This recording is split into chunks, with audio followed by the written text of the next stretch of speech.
Man, I see in Fight Club the strongest and smartest men who've ever lived. I see all his potential, and I see slaughtering, goddammit,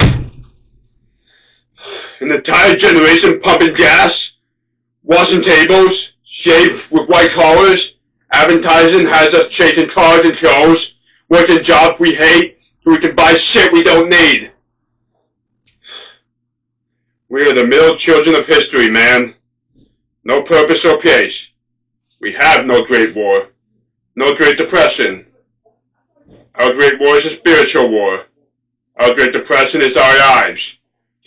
We all been raised on television to read that one day we all be millionaires and movie gods and rock stars.